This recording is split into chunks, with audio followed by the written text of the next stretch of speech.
Teacher talking sports, what it does, what it do, how we live. And from the reports we've seen, it looks as if the Bengals are prepared to make wide receiver Jamar Chase the highest paid non-quarterback in the NFL. Of course, Jamar Chase has proven to be either the best, second best, third best receiver. I mean, it's kind of hard to not include him at least in your top three, but the Bengals also have arguably the best wide receiver two, who could easily be a wide receiver one on many teams. That is T. Higgins.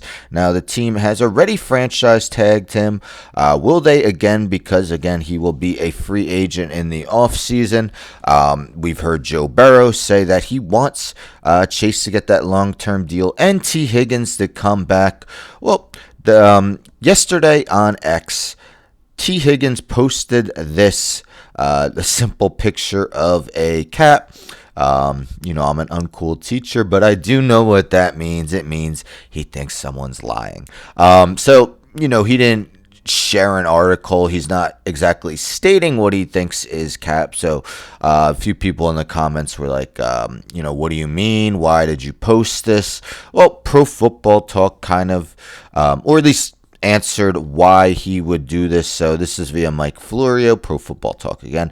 T. Higgins seems to take issue with Bengals' claim that they intend to sign him to long-term deal. I hate when these articles, they really stretch out the title.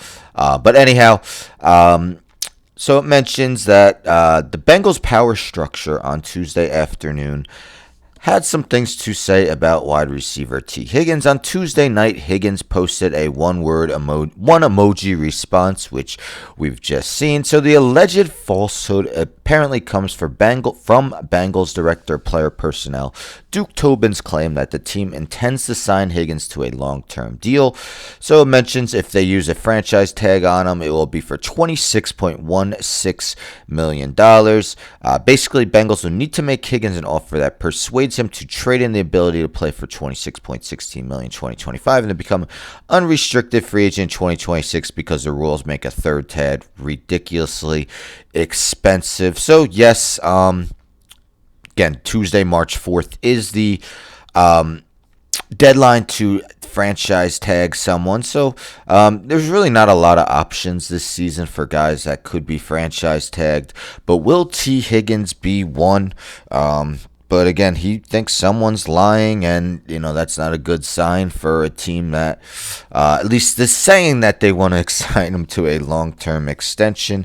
Higgins has played 5 seasons in the league since being drafted in the second round of the 2020 NFL Draft. In those 5 seasons, 330 receptions, 4,509 receiving yards, 34 touchdowns, twice has gone over 1,000 receiving yards. Last year, despite missing 5 games, still had 911 receiving yards and a career-high 10 receiving touchdowns.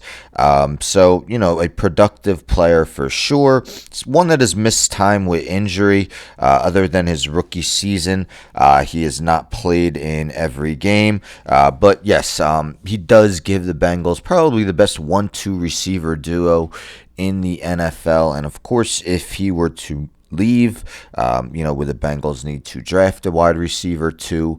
Would they be able to find someone else? I don't really see anyone on their roster currently as that wide receiver too if Higgins were to leave the team. But yeah, it's going to be interesting. But apparently, think someone's lying in the organization. Is it Duke Tobin? Maybe we'll find out more as the days go on. But anyhow, don't forget to subscribe. Tell a friend to subscribe. Like the video, share the video, hit the bell for notifications. I'm out.